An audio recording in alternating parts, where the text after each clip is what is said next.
Qual o conselho mais comum e mais perigoso que você já ouviu? Provavelmente é este: siga o seu coração. Parece lindo, inspirador, a essência da liberdade. Mas e se eu te dissesse que esse conselho, repetido em filmes, músicas e posts de autoajuda, é na verdade uma bússola quebrada que te guia direto para um deserto? E se a sabedoria mais profunda, vinda de um texto de 2600 anos, nos desse um aviso mortal sobre confiar em nossos próprios sentimentos? Hoje nós vamos mergulhar em Jeremias capítulo 17, versículos 5 a 10, e descobrir por que o seu coração por si só é o pior guia que você poderia ter. Fique comigo, porque o que vamos revelar aqui pode ser a diferença entre uma vida que seca e morre, e uma vida que floresce, não importa a crise que venha.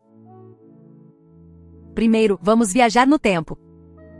Onde estamos quando Jeremias escreve essas palavras? Imagine o ar pesado de Jerusalém. São os últimos, desesperados anos do reino de Judá antes de ser varrido do mapa pela Babilônia. O pânico está no ar, a nação está à beira do colapso. E o que o povo faz? Eles correm em todas as direções, menos na direção de Deus. Fazem alianças políticas com o Egito, uma superpotência em declínio. Eles se agarram a ídolos de madeira e pedra, buscando segurança em deuses que não podem ver nem falar. E acima de tudo, eles confiam na própria esperteza, na própria capacidade de dar um jeitinho. Eles estão seguindo o coração coletivo da nação, e esse coração está levando todos para o abismo. É nesse cenário de caos, traição e auto-engano que a voz de Jeremias ecoa, não para apontar o dedo para os sintomas, as más alianças, os ídolos, mas para expor a raiz de toda a podridão, um coração desviado de Deus. Jeremias nos mostra que a crise externa de Judá era apenas um reflexo da crise interna, uma crise de confiança. A passagem que vamos analisar é construída como um díptico, uma pintura com dois painéis que se contrastam e se completam. De um lado, a maldição, do outro, a bênção. Ouça o primeiro painel em Jeremias capítulo 17, versículo 5. Assim diz o Senhor: maldito o homem que confia no homem, faz da carne mortal o seu braço e aparta o seu coração do Senhor. O que isso significa na prática? A palavra hebraica para confiar aqui, batak, não é uma crença intelectual. É a ideia de se apoiar fisicamente, de colocar todo o seu peso sobre algo. Imagine uma pessoa se apoiando numa cerca frágil. Essa é a imagem. Confiar no homem é colocar o peso da sua identidade, da sua segurança e do seu futuro em coisas humanas e falhas, a aprovação dos outros, a sua conta bancária, o seu político de estimação, a sua própria inteligência, os seus próprios sentimentos. E qual o resultado? O versículo 6 descreve a vida dessa pessoa de forma brutal. Será como um arbusto solitário no deserto, não verá quando vier o bem. Habitará nos lugares secos do deserto, numa terra salgada e inabitável. Pense nessa imagem por um segundo. Um arbusto. Não uma árvore, mas um arbusto raquítico, seco, solitário. Onde ele vive? Num lugar seco. Uma terra salgada. Sal na terra impede o crescimento. É uma imagem de esterilidade total.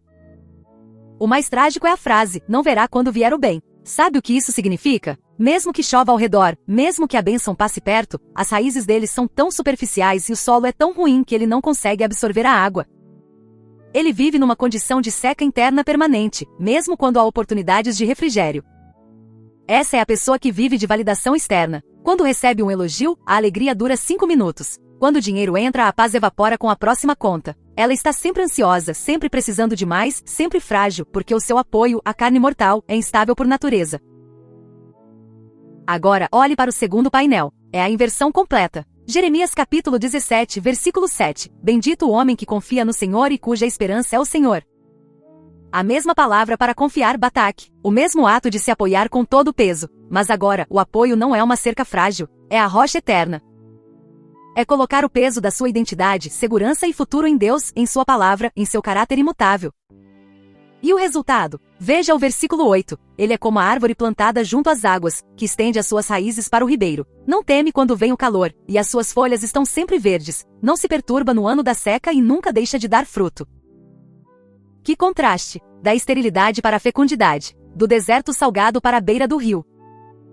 Perceba a dinâmica. Esta árvore não tem medo do calor. Ela não se perturba com a seca. Por quê? Porque ela não depende da chuva ocasional. Suas raízes estão profundas, buscando uma fonte constante e invisível de água, o ribeiro.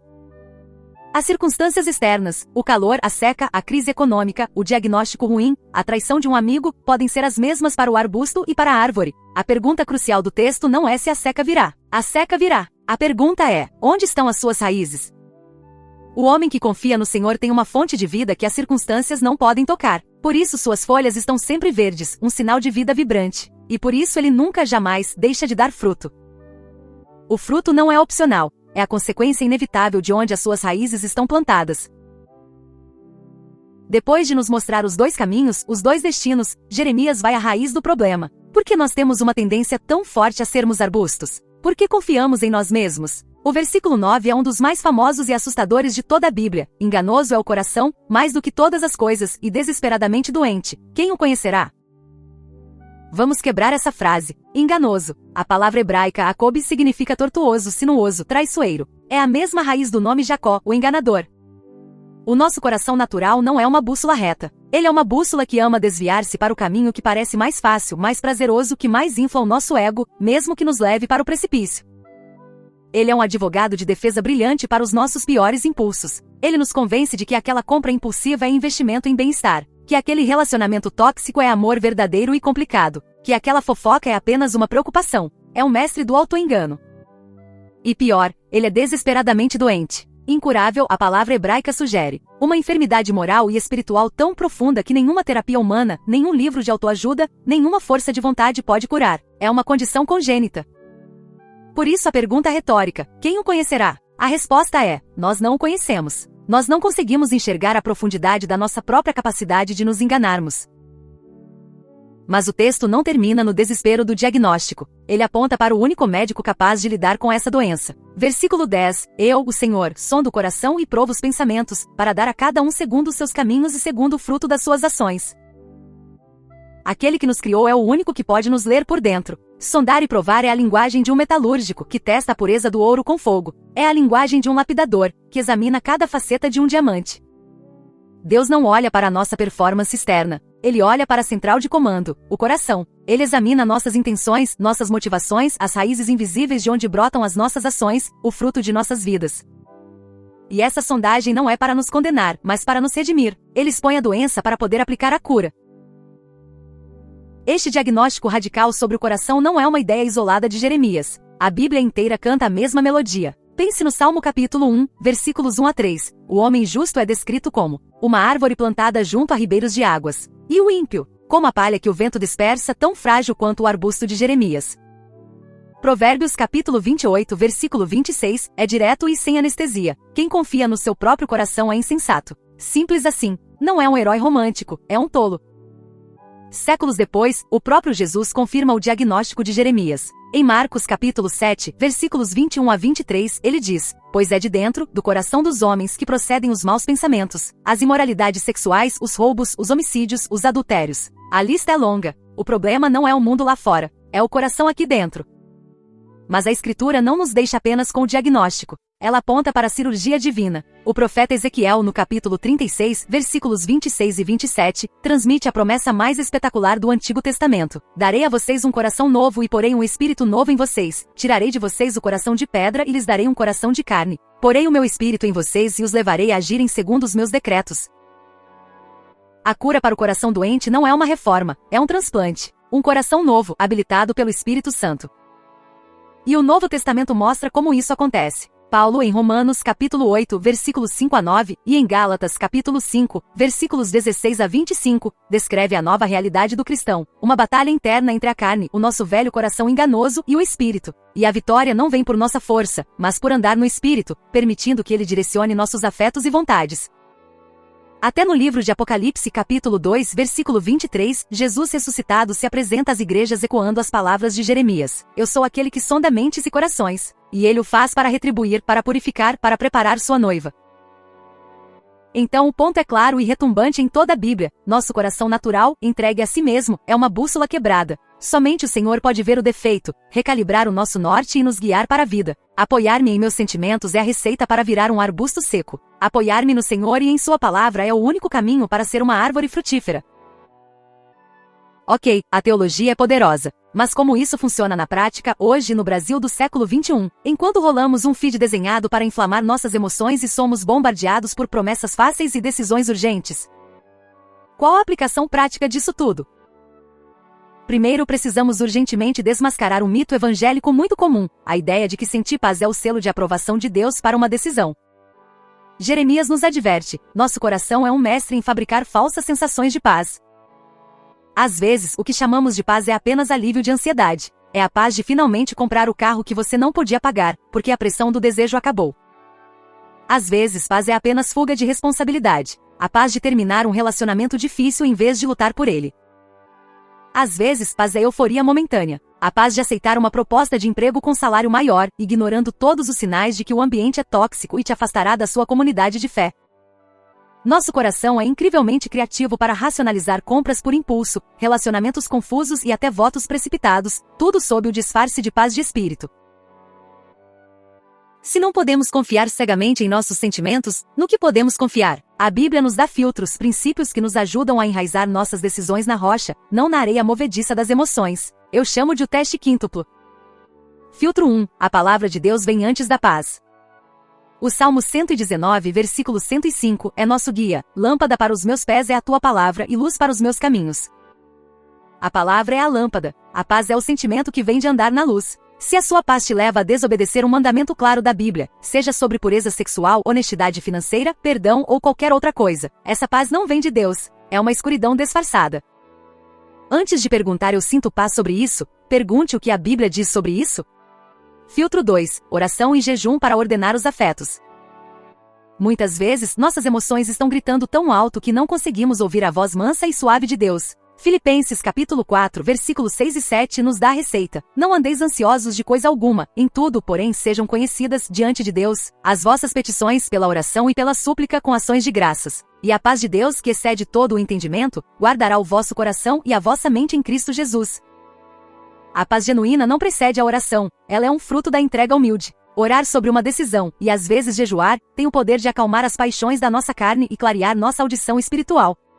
Filtro 3. Conselho justo. A cultura moderna grita seja autônomo, mas a sabedoria divina diz seja humilde. Provérbios capítulo 11, versículo 14, afirma: não havendo sábia direção, o povo cai, mas na multidão de conselheiros a segurança. Busque conselho, mas não qualquer conselho. Não pergunte para pessoas que vão te dizer apenas o que você quer ouvir. Procure homens e mulheres maduros na fé, que amam a Bíblia mais do que amam agradar você, e que não têm nada a ganhar ou perder com a sua decisão. Filtro 4. O tempo testa as motivações. O nosso coração enganoso ama a urgência. A carne quer tudo para ontem. Mas Provérbios capítulo 19, versículo 2 nos alerta: não é bom proceder sem refletir, e peça quem é precipitado. Se uma decisão é verdadeiramente do Senhor hoje, ela ainda será do Senhor amanhã, ou na próxima semana. A pressa é, muitas vezes, uma bandeira vermelha indicando que é o nosso desejo, e não a direção de Deus, que está no comando. Dar tempo ao tempo permite que a euforia inicial passe e que nossas verdadeiras motivações venham à tona. Filtro 5. A providência confirma, mas nunca contradiz a Escritura. Sim, Deus abre e fecha portas. Mas cuidado com o erro de pensar que toda porta aberta é uma porta que Deus quer que você atravesse.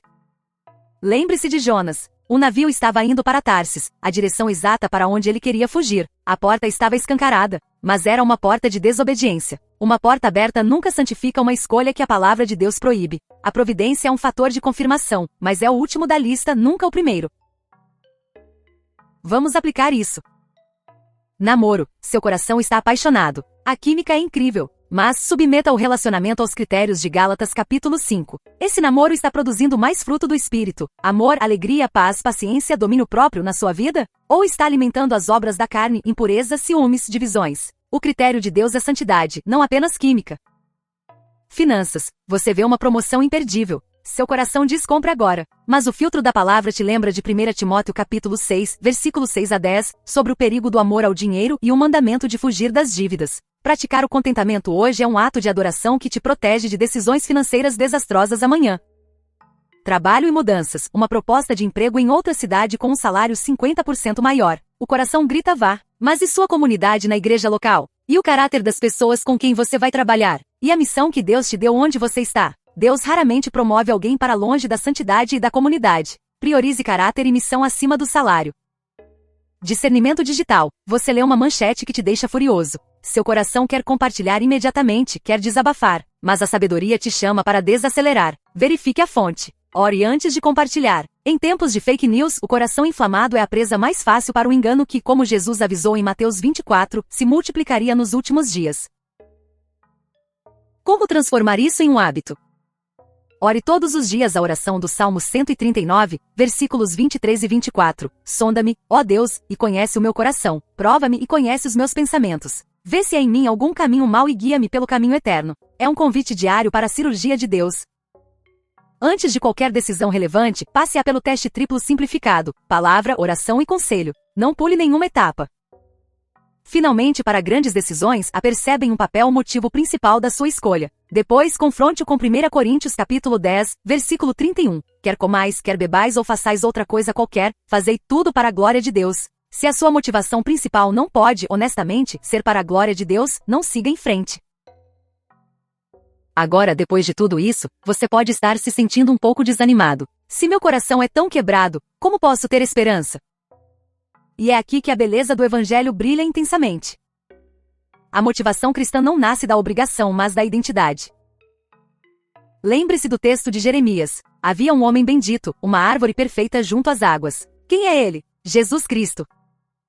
Ele é o único ser humano que confiou plenamente no Pai em todos os momentos. No Getsemane, quando seu coração humano estava angustiado a ponto de suar sangue, ele não disse siga seu coração. Ele orou: Pai, se queres, passa de mim este cálice. Contudo, não se faça a minha vontade, mas a tua. Na cruz, Jesus, a árvore da vida, tomou sobre si a nossa maldição. Ele se tornou o arbusto seco em nosso lugar, clamando: Deus meu, por que me desamparaste? Ele levou o nosso coração enganoso e o cravou no madeiro. E pela sua ressurreição, ele nos deu o que Ezequiel prometeu: um coração novo e o seu espírito, que escreve a sua lei em nosso interior, como Hebreus capítulo 8, versículo 10 confirma. Isso significa que em Cristo, você não está mais condenado a ser um arbusto. Você foi transplantado. Você recebeu raízes novas. Agora, pela graça, você é livre e capacitado pelo Espírito Santo para dizer não às ilusões do seu velho coração, e sim para a verdade que liberta. Vamos amarrar tudo isso. A verdade central de hoje, de Jeremias 17, é que nosso coração natural é uma bússola quebrada que nos leva à secura. A confiança verdadeira que gera vida e fruto mesmo em meio à crise, é aquela depositada unicamente no Senhor e em Sua palavra. Então, qual a pérola do dia para você levar? É esta: hoje não siga o seu coração. Em vez disso, lidere o seu coração com a palavra de Deus e pelo poder do Espírito. E eu quero te desafiar a tornar isso prático agora mesmo. Qual destes 5 filtros de sabedoria? Palavra antes da paz, oração, conselho justo, o teste do tempo, ou a confirmação da providência? Você mais precisa usar em uma decisão que está enfrentando essa semana? Deixe a sua resposta aqui nos comentários. Eu quero muito ler e aprender com vocês. E se você deseja trocar os clichês culturais por essa sabedoria divina profunda, se você quer aprender a navegar a vida com o mapa da Bíblia e não com uma bússola quebrada, então faça um favor a si mesmo e se inscreva neste canal e ative as notificações. Publicamos vídeos como este todos os dias. Enquanto você pensa na sua resposta para o comentário, tem outro vídeo aparecendo na tela que vai te ajudar a aprofundar ainda mais sua confiança em Deus. Clica nele e a gente se encontra lá. Vamos orar.